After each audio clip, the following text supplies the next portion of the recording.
político, ¿no? Y quien también le ayuda a recolectar ese 10% a Ernesto Castro y Sofía Medina. Y este Gabriel, él estaba antes en la administración de ANTO.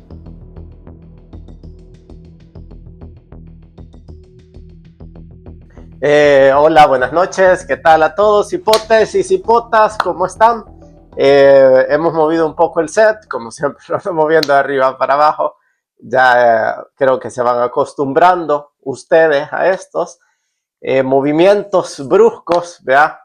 Esta semana me ha quedado tiempo, así es que vamos a tener dos episodios, ¿no? Dos capítulos, llámele como usted le quiera llamar. Y hoy vamos a hablar sobre lo que ha pasado con el Fondo Monetario Internacional, el FMI.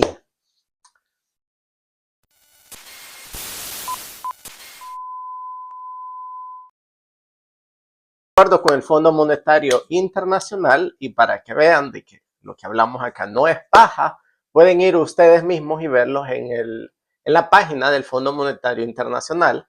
Y dice así, el FMI llega a un acuerdo técnico, ojo, es un acuerdo técnico, con El Salvador sobre un servicio ampliado del fondo. Interesante, no es un servicio ampliado del fondo. Vamos a ver lo que implica este servicio ampliado o estos 1.400 millones, el cual el gobierno de El Salvador podrá tener acceso en financiamiento. Es decir, que son 1.400 millones que van a estar disponibles. Ellos ya tienen un acuerdo técnico. Es decir, que ya hay un plan de ejecución. Ya hay una manera en la cual el gobierno de El Salvador fue condicionado sobre ciertos acuerdos que tienen que ser implementados para que ellos puedan tener acceso a ese dinero.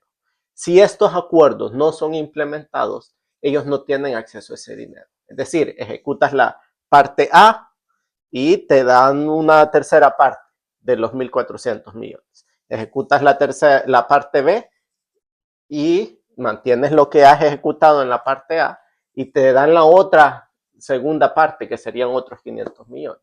Eso es un ejemplo de los acuerdos, de cómo se acuerdan estos acuerdos, valga la redundancia, de servicios ampliados con instituciones financieras. Y ahí dice, ¿no? El personal técnico del FMI y las autoridades de El Salvador han llegado a un acuerdo a nivel técnico sobre un nuevo programa en el marco del servicio ampliado del Fondo Monetario Internacional por unos 1.400 millones para respaldar la agenda de reformas del gobierno. Eso, reformas / cambios, ¿no? En el gobierno. El acuerdo está sujeto a la aprobación del directorio ejecutivo del Fondo Monetario Internacional. Estas negociaciones con el Fondo Monetario Internacional ya se han venido dando durante mucho tiempo. Han sido negociaciones que vienen desde el año 2019, han habido acercamientos. ¿Verdad? Pero en el momento que El Salvador aprueba el Bitcoin, el Fondo Monetario Internacional empezó a oponerse bastante a la política Bitcoin, y la razón era que, porque creo que Mónica Tajer lo ha dicho en otras razones, la Chivo Wallet pues es bastante abierta, ¿no? En el sentido de que no habían las garantías que en otras carteras digitales existían. Y en ese sentido, todo lo que dice Mónica Tajer tiene toda la razón. O sea, era una manera que prácticamente no había control. Y por ese descontrol es que el Fondo Monetario Internacional le pedía al gobierno de El Salvador que redujera sus políticas Bitcoin, ¿no? En cuanto al hecho de que se estaba permitiendo pagar impuestos. Es decir, que tú podías tener negocios y pagar impuestos y automáticamente, como no puedes controlar con el Bitcoin de dónde vienen, etcétera, etcétera, pues podrías estar lavando dinero en El Salvador. Y es interesante lo que el Fondo Monetario Internacional le ha pedido a El Salvador, porque también es un revés bastante grande para el gobierno de El Salvador, ¿no? O sea, en este momento que ellos han hecho recortes masivos de personal y que hay muchos proyectos estancados que han llevado años que no se han completado, o sea, lo que hicieron en San Miguel, La presa El Chaparral aún sigue sin completarse. Ahí tenés un ejemplo bastante grande, ¿no? El Hospital Rosales, el cual ya había un financiamiento de entre 90 y 190 millones disponible en el año 2019 cuando Nayib tomó posesión. O sea, ya estaba el dinero incluso para la ejecución, para que se empezara. Si el gobierno hubiera tenido el interés en que esas obras caminaran para la gente, lo hubieran empezado hace 3, 4 años, ¿verdad? Pero hasta hace poco, que ya ha sido un tema relevante para el marketing del gobierno, ellos lo han empezado a tener en cuenta. Entonces, un poco por lo que el Fondo Monetario Internacional se ha estancado ha sido por estas políticas antitransparencia del gobierno y sobre cómo el Bitcoin le daba a ciertas personas la capacidad de lavar dinero o incluso de sacar ganancias del Estado, porque miren lo que el Estado o lo que el Fondo Monetario Internacional le está pidiendo. El Fondo Monetario Internacional elaboró los elementos clave de dicho programa, serán los siguientes. Dice, política fiscal. El programa se basa en la mejora del balance primario de alrededor del 3.5% del Producto Interno Bruto a lo largo de 3 años. Es decir, el gobierno tiene que estimular la producción interna, ¿no? Para situar la proporción de la deuda pública en relación al PIB en una firme senda descendente, ojo, que el gobierno evite el seguirse endeudando. Eso es lo que le están diciendo.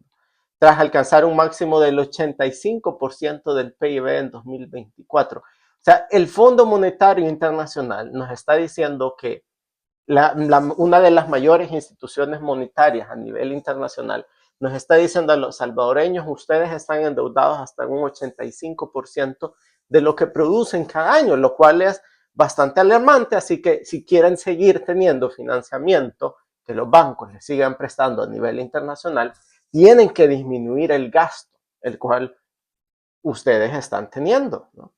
Y tienen que disminuir el endeudamiento. Por tanto, tienes que aumentar la producción interna bruta.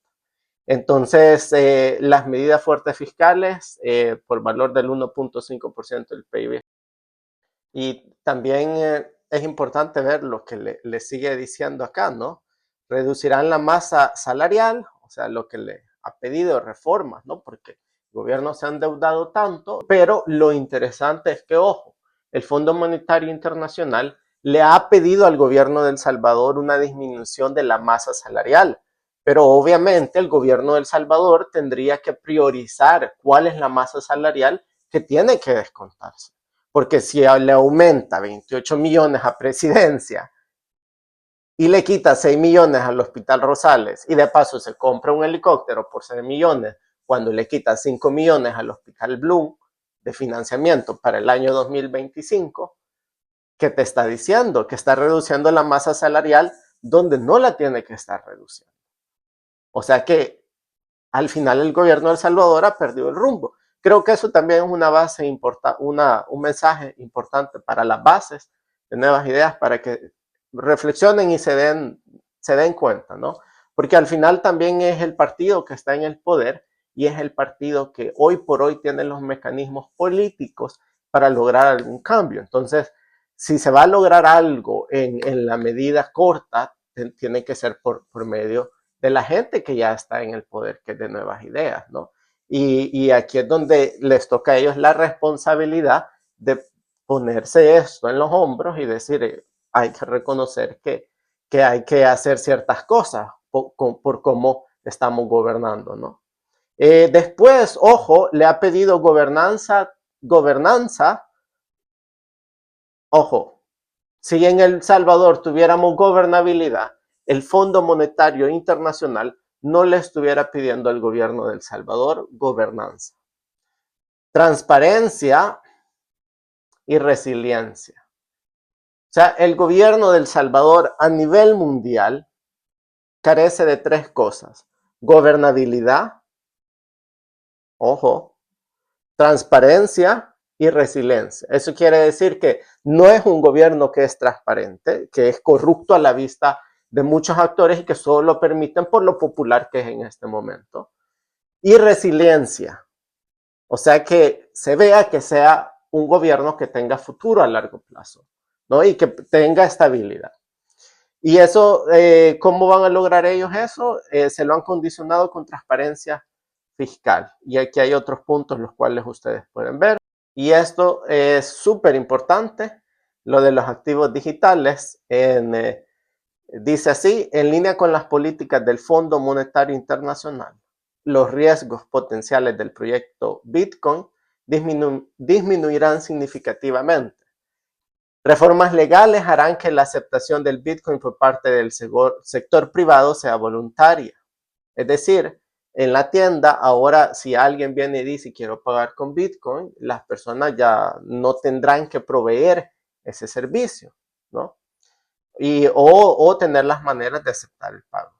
Para el sector público, ojo, la participación en actividades económicas relacionadas con Bitcoin y las transacciones y compras de Bitcoin estarán delimitadas. Los impuestos, ojo, esto es sumamente importante, podrán ser pagados solo en dólares. Es decir, todo aquel negocio que esté en Bitcoin y que ahora quiera pagar impuestos, porque si tú pagas impuestos sobre una actividad en una cierta moneda, es porque has declarado ganancias, ¿no? O sea, y estás declarando monedas, tienes la habilidad de poder lavar ese dinero prácticamente. Porque tú declaras la ganancia y como las transacciones no son comprobables, de repente puedes tener un negocio en El Salvador que puede estar pagando impuestos en Bitcoin y que pues no sabemos en realidad de qué es o de qué está lavando dinero o para quién. Y esas son cosas que el Fondo Monetario Internacional pues la advierte. Obviamente les ayudan también porque aquí viene lo de los tamales que ellos tienen. El video pasado hablábamos acerca de Ernesto Castro. ¿Se recuerdan de cómo Ernesto Castro había utilizado recursos del Estado de parte del Ministerio de Gobernación? Y no solo del Ministerio de Gobernación. Y alguien decía por ahí en los comentarios, bueno, y las pruebas. No sé, es que esto es lo más interesante.